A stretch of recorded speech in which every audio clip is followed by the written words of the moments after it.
상쾌한 아침 원주에서 출발합니다.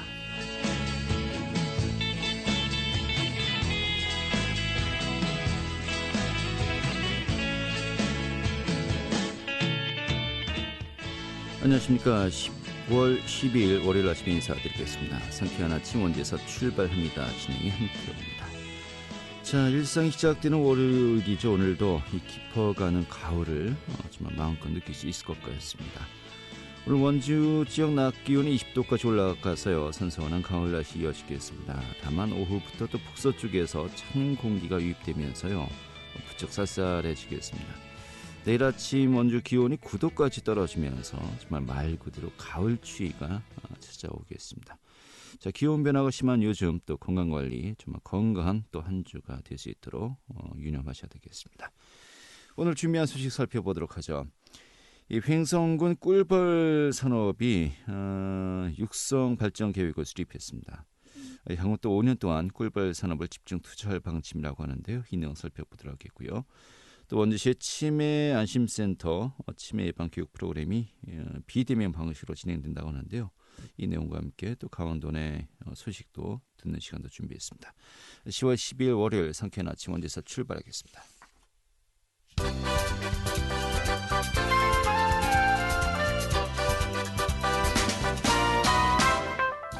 오늘의 주요 뉴스입니다.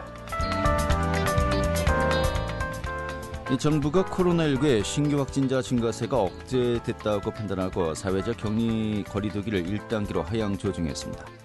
이에 따라서 수도권을 제외한 전국에선 대규모 행사 모임을 열 수 있게 되었고 또 감염 고위험 시설도 운영할 수 있게 되었습니다. 다만 100명 이상의 대규모 인원이 한꺼번에 모이는 행사 개최 시 시설 면적의 4제곱미터당 1명으로 인원이 제한됩니다.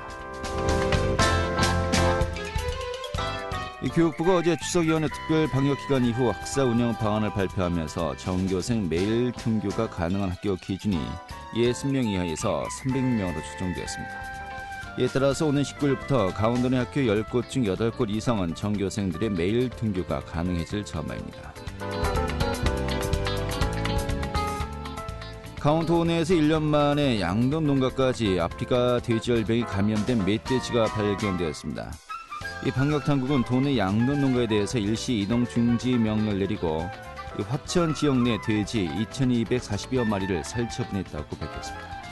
그러나 이달과 다음 달은 야생 멧돼지들의 번식기로 개체 수가 더욱 증가할 전망이어서 방역당국은 긴장 상태에 돌입했습니다. 오늘의 주요 뉴스였습니다.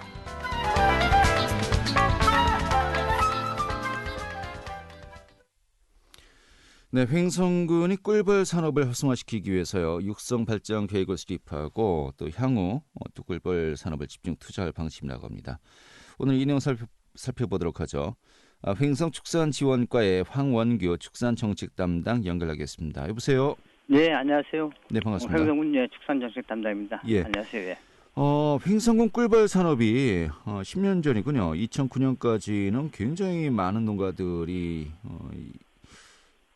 이 양봉 사업에 종사했었는데 네. 뭐 10년 동안 거의 뭐 침체기에 있었다고 들었습니다. 네. 그 이유가 어떤 겁니까? 횡성군이 지난 2007년부터 2009년도까지만 해도 관내 토종벌 사육 농가가 한 430여 농가에 달했었습니다. 네. 줄어든 이유는요. 2010년에 전국적으로 그 바이러스 전염병 낭충봉화 부패병이라고 네. 횡성군의 토종벌이 98.3%가 폐사를 하고요. 또 소양종들 또한 57.7%가 폐사했습니다.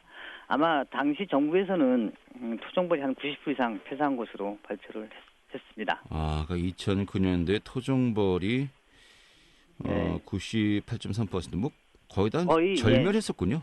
네, 그렇습니다. 소양 양봉도 뭐 반 이상이 폐사했었고요. 네, 폐사하고요. 그렇군요.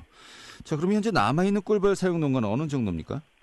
당시 아마 그 전염병으로 2011년 남아있는 게 7농가뿐이 안 남았습니다. 토종벌은. 그리고 이후 서서히 이제 조금씩 증가를 하면서 작년 연도말 기준에 갖고 162농가로 증가는 했는데 네. 아직도 2009년도에 비해서는 뭐 37.5% 정도 회복됐다고 볼 수가 있습니다.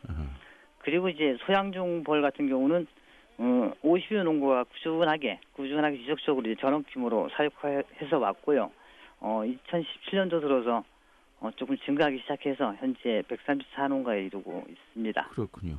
자, 이런 가운데 횡성군이 꿀벌 산업 육성 5개년 발전 계획을 수립하고요. 또 꿀벌 산업에 집중적으로 투자하겠다라고 밝혔습니다. 네네. 그 사업 내용이라든지 규모는 어느 정도입니까? 저희가 이제 2021년부터 2025년까지 5개년 예산 투입 계획을요. 네. 총 23개 사업에 41억 8천만 원 정도 소요 예산을 하고 아마 예산만 이제 자부담 뺀 예산 한 30억 정도가 투입이 됩니다. 네. 그리고 재원별로 보면 저희 그 국비와 도비, 군비에서 약 한 75% 정도 나오고요. 자부담 25% 정도 그렇게 지원될 계획을 갖고 있고 저희가 그 공익 조림하고 가로수 부식하는 우리 공공성을 빼고 그 꿀벌 사육농가에 직접 지원되는 예산은 연평균 한 3억 6천만 원 정도로 계속 5년 동안 투입될 계획을 갖고 있습니다. 네. 자, 이게 뭐 내년부터 2025년까지 5년 동안 이제 시행되는 사업 아니겠습니까? 예. 예산 규모도 상당한데 이게 뭐 꿀벌 산업 육성 좀 큰 틀에서 좀 어떻게 계획이 잡혀져 있는 겁니까? 우선 그 질병에 의한 집단 폐사 외에도 뭐 이상 기온이나 아니면 저온 현상 그리고 이제 요새 또 농약의 과다 살포 등의 사유로 꿀벌들이 집단 폐사하는 경우가 상당히 빈번하게 일어나고 있습니다. 이러한 기후적인 제약과 또 부족한 미론수로 인해서 꿀벌 산업이 경쟁력이 약해지고 있어서요. 저희 양봉 농가를 보호할 만한 특단의 대책인 이제 미론수 확보를 최우선 과제로 정하고 2021년부터 2025년까지 꿀벌 산업 발전 비전을 희망이 되는 꿀벌 산업 기반 구축으로 하고 4대 발전 목표를 설정했습니다. 저희 그 4대 발전 목표는요. 첫 번째로 꿀벌 사육농가 규모화를 통한 생산 기반을 안정화하고요. 두 번째는 기능성 밀원수 확충으로 양질의 꿀 생산을 도모할 것입니다. 그리고 세 번째는 고품질 양봉산물 생산으로 지역 경쟁력을 강화하고요. 네 번째, 양봉 브랜드 개발과 안전 축산물 생산을 통해서 소비자 신뢰를 구축하는 것으로 발전 목표를 계획했습니다. 네, 알겠습니다. 자, 그런데 이 같은 꿀벌 사육이라고 하더라도요. 네. 토종벌을 키우는 한봉, 네, 이제 그 양봉으로 나뉘지 않습니까? 네 그렇습니다. 근데 언뜻 생각하면은 같은 꿀벌인데 네, 굳이 나눠야 될 이유가 있는가? 이게 좀 키우는 방식이라든지 시스템이 많이 다릅니까? 어떻습니까? 그 토종벌하고 양봉의 일단 그 벌의 개체의 크기도 틀리고요. 예. 꿀을 모으는 습성도 틀리고 그래서 같이 할 수가 없는 편입니다. 특히 네. 양봉 농가와 토종벌 농가는 서로 거리를 많이 두려고 하는데 예. 하고 있고요. 또 먹이 이제 사슬에 의해서 서로 이제 밀원이 부족하면 서로의 사료를 뺏어먹고 심지어 꿀을 뺏어먹는 경우도 있다고 합니다. 그렇군요. 어느 쪽이 주로 뺏어 먹습니까? 뭐 이제 원래 양봉이 토종벌 걸 뺏어먹는다라고 하는데요. 예. 그래서 양봉 농가들은 예. 토종벌들이 또 없으면 양봉에 들어와서 사료도 뺏어먹고 꿀도 뺏어먹는다고 합니다. 서로. 또 같이 두면 안 되겠군요. 예, 같이 두면 안 됩니다. 그렇군요. 결국 이제 한봉하고 양봉하고 좀 나누어서 네. 사업을 어떤 시스템을 갖추고 또 이제 운영해 나가야 된다는 것인데 뭐 그럼 각각 어떤 사업 내용도 다른 겁니까? 예. 그렇게 하고 있습니다. 저희가 우선 토종벌인 한복농가에 대한 지원은요. 2010년 그때 발생한 그 낭충봉화 부패 등의 피해로부터 감소된 사육 규모를 회복하는 데 중점을 두고 있습니다. 주요 사업은 이제 질병 저항성 종봉 지원이라든가 아니면 계량형 벌통 지원 등이 있고요. 양봉농가는 전국 꿀벌 사육 규모에 대비해서 한 1% 정도, 한 2만 5천 군 정도로 전유해서 브랜드로서의 가치 역량을 구축하기 위해서 전업화에 총력을 다할 계획이고요. 주요 사업은 이제 동절기에 꿀벌 사료 지원하고 양봉 기자재 지원 등이 있습니다. 이 외에도 질병 예방약품도 지원을 하고요. 이번에 그 사업 계획에 횡성벌꿀 명품화 사업 메뉴도 집어였습니다. 그리고 지난 6월달에 또 국립산림과학원과 그 한국밀원수 조림 육성 협회를 통해서 횡성군에 적합한 밀원 수정을 추천을 받았습니다. 그중 지역성과 기능성 그리고 특화성이 가미된 밀원수를 지역의 한봉 농가와 양봉 농가의 의견을 들어서 읍면별로 선택해서 단지화해서 나갈 계획을 가지고 있습니다. 네, 그리고 자, 이런 가운데 횡성의 꿀벌 산업과 관련해서 주민 설명회가 또 예정돼 있더군요. 이게 어떤 설명회 자리입니까? 네, 이게 지금 설명을 저희가 저번 주 월요일 화요일부터 시작을 했습니다. 네. 이제 이게 코로나19 때문에 그 전염 확산도 방지하고 또 사회적 거리두기 지침에 의해서 실내 50명 이내로 이제 모일 수준이 없어서 부득이하게 읍면 순회를 개최를 하게 되었고요. 네. 또 꿀벌 사육 농가를 대상으로 해서 하는 설명을 개최한 데에는 여러 가지가 이유가 있지만 그 중에 우선 행정에서 수립한 꿀벌 산업 육성 5개년 발전 계획이 실질적인 수혜자인 꿀벌 사육 농가가 또 협조해주고 지원해줘야지 어떤 계획의 목표를 실현할 수가 있습니다. 네. 특히 이제 기능성과 특화성이 가미된 밀원 수종을 선정하거나 또 양봉 농가를 규모화해서 봉구를 확대하는 것을 위해서는 이 꿀벌 사육 농가의 의지가 가장 필요하게 돼서 근본 순회 설명회를 개최하게 되었습니다. 네. 자, 횡성군이 또 야심차게 그 꿀벌 산업을 좀 육성하겠다라고 했는데 지금 관련된 법안이 양봉 산업법 아니겠습니까? 네네. 이 맞습니다. 양봉 산업법이 작년에 개정이 되었어요. 제정된 네네. 겁니까? 작년에 제정되고 제정되고요. 올해 8월 27일부터 시행이 됩니다. 그렇죠. 그럼 이게 네. 다 이 양봉 산업법 제정과 지금 맞물려 있는 겁니까? 네, 그것도 같이 물려서 저희가 이번 계획 수립할 때 양봉 산업하고 산업법에 의한 계획을 검토하고 거기에 예. 맞춰서 준비를 하고 있습니다. 그렇죠. 이 양봉 산업법이 어떤 내용으로 이루어져 있습니까?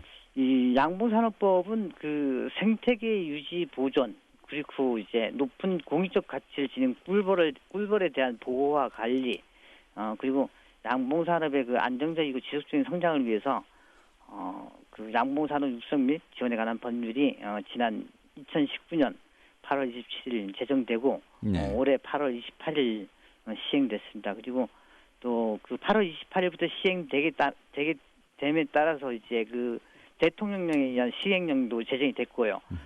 이게 원래 또 시행 규칙 또한 8월 28일날 됐어야 되는데 좀 늦어져서 9월 17일자로 시행 규칙이 제정돼서 이제 본격적으로 양봉 농가는 등록을 해야 됩니다. 근데 네. 이 등록 규모는 토종 꿀벌은 10봉군 이상이거나 또 서양종 꿀벌은 30봉군 이상인 양봉 농가는 이번 달 말까지는 신고를 시군구에 소재지 시군구에 신고를 하고 등록을 하고 저희 해당 시군구는 고유번호를 부여해서 관리하게 될 겁니다. 예.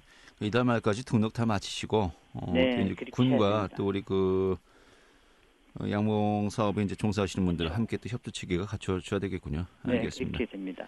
이 횡성이 정말 청정 지역이라는 이미지가 있지 않습니까? 예. 여기에서 또 친환경 양봉 환경이라는 것을 브랜드화하면요. 네. 또 횡성의 새로운 축산물 소득원으로 분명히 또 명품화할 수 있지 않을까 그렇게 싶습니다. 하려고 지금 준비를 하고 있습니다. 알겠습니다. 오늘 이 정도 정리하겠습니다. 앞으로 기대 많이 하겠습니다. 고맙습니다. 네, 수고하셨습니다. 감사합니다. 네, 횡성 축산지원과의 황영규 담당이었습니다.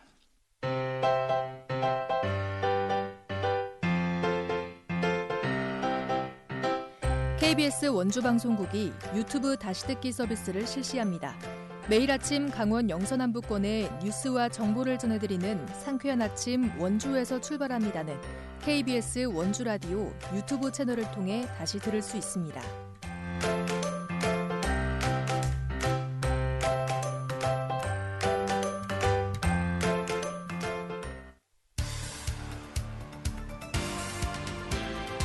알찬 정보, 생생한 현장의 소식을 전해드립니다. 리포터 현장. 네, 원주시 치매안심센터가 지난주부터 치매 예방 교육 프로그램을 진행하고 있습니다. 이 코로나19로 인해서 홈택트 프로그램으로 진행하고 있는데요. 이 원주시 치매안심마을에 거주하는 어르신 20명을 대상으로 진행이 되고 있습니다. 오늘 좀 소개해드리겠습니다. 김민주 리포터 자리했습니다. 어서 오시죠. 네, 안녕하세요. 네. 자, 이번 치매 예방 교육 프로그램 원주시 치매안심센터 또 밥산 공동체 종합사회복지관이 함께 진행하고 있는데 이 홈택트로 진행되고 있죠. 네, 원주시의 치매안심센터는 밥산공동체 종합사회복지관과 함께 지난 6일부터 치매 예방 교육 프로그램을 운영하고 있는데요. 코로나19로 인해 홈택트 프로그램으로 진행되는 이번 프로그램은 치매 안심마을로 지정된 원인동에 기억꽃 피는 마을에 거주하는 어르신 20명을 대상으로 진행되고 있습니다. 어르신 집으로 치매 예방 교재가 배부돼 매일 교재를 풀어보는 프로그램인데요. 매주 화요일과 목요일마다 교재 학습이 잘 되고 있는지 치매 예방 활동가가 집을 방문하고 있습니다. 밥성공동체 종합사회복지관에서는 치매 예방 활동과 2명을 교육훈련해 어르신들의 교육을 지도하고 있습니다. 자세한 이야기 원주시 치매안심과 이선주 과장에게 듣겠습니다. 저희 치매안심센터는 올해 1월 2일 날 부실동 진익이길 11-20번지에 신축해서 개소를 했고요. 저희는 직원들이 한 25분 정도 계세요. 그래서 간호사, 작업치료사, 임상심리사 이런 분들이 계시고 지금 저희가 60세 이상 어르신들을 대상으로 하고 있는데 언제든지 저희 치매안심센터 오시면 선별검사 하실 수 있고요. 인지재활 프로그램 또 정상인들의 그 치매 예방 활동 이런 거 하실 수 있습니다.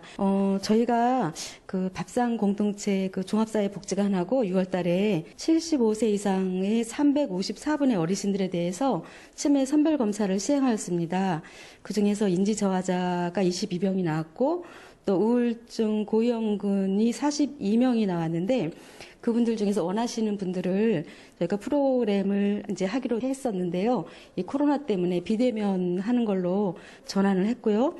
코로나19의 장기에 따른 사회적 거리두기 강화 및 집단 프로그램 중단 등 어려운 상황으로 힘들어하시는 어르신들의 인지 강화와 또 심리적 정서적 안정감을 증대하여서 치매 증상 완화 및 돌봄을 강화하고자 계획하였습니다.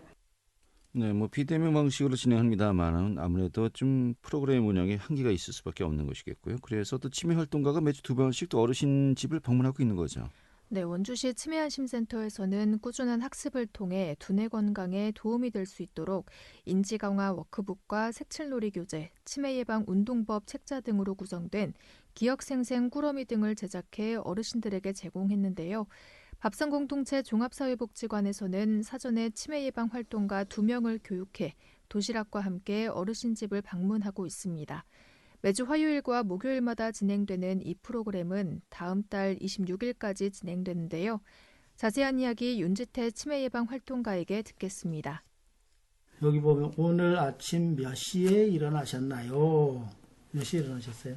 난 6시에 일어나. 그럼 여기다가 6 쓰시면 되지. 그런 거 이거, 어떻게 그려요? 이렇게 동그라미로 치면 여기다가? 돼요. 예. 이제 치매 관련된 강의를 한 4년 차? 이제 겨울이면 주로 농촌 지역 농한기 맞이하면 어르신들이 노인회관에 많이들 모이시잖아요. 그래서 농한기 이용해서 치매 예방 차원에서 한 1시간 반씩 일주일에 한 번씩 가가지고 한 해 겨울이면 한 100회 이상 치매 예방 강의가 들어갔었어요. 저도 이제 처음 그 어르신들 대해서 강의하고 그럴 때는 사실은 저도 좀 이제 반신반의했었어요. 과연 저 이론적으로 배우고 이걸 가지고 와서 어르신들 치매 예방하는 데 도움이 될까 이랬는데 적어도 이제 한 3개월 정도 이렇게 진행을 해보면 처음 시작할 때 테스트 해보고 마지막 강의 마칠 때쯤 확인을 해보면 확실히 달라지셔요. 저 어떤 확신을 가지게 됐고 이분들에게는 이런 우리와 같은 사람들이 정말 필요하겠다. 네. 자, 원주시 치매안심센터 또 다양한 치매 예방 프로그램이 현재 진행되고 있는데 좀 실질적으로 좀 도움이 많이 되었으면 좋겠군요. 네, 원주시는 지난해 원주시 원인동을 치매 안심마을로 지정해서 60세 이상 어르신을 대상으로 치매 선별검사, 치매 예방교실, 치매 극복 힐링 프로그램 등을 진행해 왔는데요. 치매 안심마을이란 치매 환자와 가족들이 일상생활에서 보다 독립적이고 사회활동에 자유롭게 참여하는 마을을 말합니다. 실제 어르신들이 치매 예방 교육을 받은 이후 인지활동이나 만들기 수업을 통해 기억력에 많은 도움이 됐다고 하는데요. 원주시 치매안심센터는 지난 1월 지상 2층 규모로 건립돼 치매 건진실과 심리치료, 또 치매 환자 쉼터 등을 운영하고 있습니다. 또 코로나19로 인해 그동안 중단됐던 치매 예방 교육 프로그램도 현재 센터에서 진행되고 있는데요. 원활한 센터 방문을 위해서 지역 운수업체와 협력해 어르신들을 집에서 센터로 안내하는 것을 계획하고 있습니다. 센터에서는 심리치료와 함께 다양한 치매 예방 프로그램이 진행되니까요. 이번 기회에 한번 방문해 보시는 것도 좋겠습니다. 예, 알겠습니다. 이렇게 정리 아주 잘 들었습니다. 네, 감사합니다. 김민철 리포터였습니다.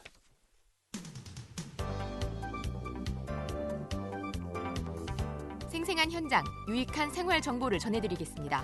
KBS 원주 라디오 상쾌한 아침 원주에서 출발합니다를 함께하고 있습니다. 네, 지금 시각이 8시 52분이고요. KBS 원주방송국의 상쾌한 아침 원주에서 출발합니다. 함께하고 계십니다. 자, 월요일 아침 또 우리 지역의 소식, 또 주요 뉴스 살펴보도록 하죠. 중앙일보의 박진호 기자 연결하겠습니다. 여보세요? 네, 안녕하세요. 네, 반갑습니다. 정말 반가운 소식이 아닌가 싶어요. 그동안에 그 원주, 제주 하늘길이 뭐 반년 이상 막혀 있었습니다만은 대한항공은 이제 운항을 중단하기로 했고요. 이 저가 항공이죠. 진에어의 취향으로 다시 또 이제 열리게 되었군요. 네, 그렇습니다. 올해 2월 대한항공의 운행 중단으로 끊겼던 원주, 제주 하늘길이 진에어의 취향으로 다시 열렸습니다. 진에어는 지난 8일 원주공항에서 원주, 제주 노선 신규 취향식을 했는데요. 이 노선의 운항 재개는 지난 2월 말 이후 7개월 만으로 진에어의 원주공항 취향은 이번이 처음이라고 합니다. 원주공항은 지난해 10만여 명이 이용한 공항인데요. 하지만 코로나19 여파로 공항 내 유일한 항공사인 대한항공의 운항 중단 이후 하늘길이 막혔었습니다. 이로 인해 원주공항 이용자들은 양양공항이나 김포와 청주공항을 이용해왔습니다. 네, 그래요. 자, 그러면 진에어, 원주, 제주 간의 여객기 좌석 규모가 어느 정도고요? 운항 시간도 어떻게 좀 설정되어 있습니까? 네, 진에어는 189석 규모의 여객기를 투입해 하루 2차례 원주와 제주로 오가는데요. 원주공항 출발 시간은 낮 12시 30분과 오후 6시입니다. 진에어는 해당 노선을 운영한 뒤 수익을 검토해 정기 노선으로 전환한다는 계획인데요. 강원도 관계자는 어려운 상황에서 진에어의 결단으로 운행이 재개된 만큼 안정적인 노선 정착을 위한 지원을 하겠다며 원주공항의 활성화에도 전력을 다하겠다고 밝혔습니다. 한편 국회 국토교통위 소속 더불어민주당 소병원 의원이 한국공항공사에서 제출받은 자료에 따르면 코로나19 여파로 원주공항의 활주로 이용률은 0.1%로 전국 최저치를 기록했고요. 원주공항의 적자는 2016년 24억 원에서 지난해 34억 원으로 1.4배 늘었다고 합니다. 네, 알겠습니다. 이런 적자 규모도 결국은 그 운항 노선이 없기 때문에 더 크게 증가되는 거 아니겠습니까? 네. 이런 부분들도 다 이번에 좀 해결이 되었으면 좋겠고요. 좀 분명히 수요는 있는데 지금 이제 이번에 좀 정규 노선으로 꾸준히 좀 운항이 계속 이어졌으면 좋겠네요. 한 가지만 더 살펴보죠. 이 평창 소식인데, 네. 이 평창군의 일제강점기 사원이군요. 송진 최치목을 스토리텔링화해서 이 관광 활성화에 나선다고요. 네, 그렇습니다. 평창군은 최근 지역에 산재한 산림자원을 활용하기 위한 산림자원 스토리텔링 및 자원화 연구 용역 최종 보고회를 개최했는데요. 이번 연구 용역은 남산과 장암산, 노성산 등 평창의 밀원을 중심으로 역사와 문화를 테마로 한 주요 자원을 발굴하고 이야기거리로 만들어 산업화 및 관광 자원화하는 데 중점을 두고 추진됐다고 합니다. 용역 결과 일제강점기 남산 등지에 심은 소나무에서 송진이 채취된 사실을 발견해 송진 채취목의 역사적 스토리를 지닌 관광 콘텐츠를 개발하기로 했는데요. 평창군은 1940년대 일제 송진 채취에 노동력 착취를 당했던 주민 증언을 토대로 고증도 마쳤다고 합니다. 네, 알겠습니다. 정말 실질적으로 좀 많은 분들에게 좀 스토리텔링을 해서 알려졌으면 좋겠네요. 오늘 이렇게 정리 아주 잘 되었습니다. 네, 감사합니다. 네, 중앙일보의 박진호 기자였고요. 자, 10월 12일 월요일에 함께했던 KBS 원주방송국의 상쾌한 아침 원주에서 출발합니다. 오늘 소식은 여기까지입니다. 자, KBS 원주방송국의 일라디오 프로그램은요, 표준 FM 97.1MHz로 청취자와 함께하고 있고요. 지금까지 기술의 한대희, 구성의 김유진이었고 저는 한태후였습니다. 자, 내일 아침 8시 30분에 저는 다시 인사드리도록 하죠. 고맙습니다.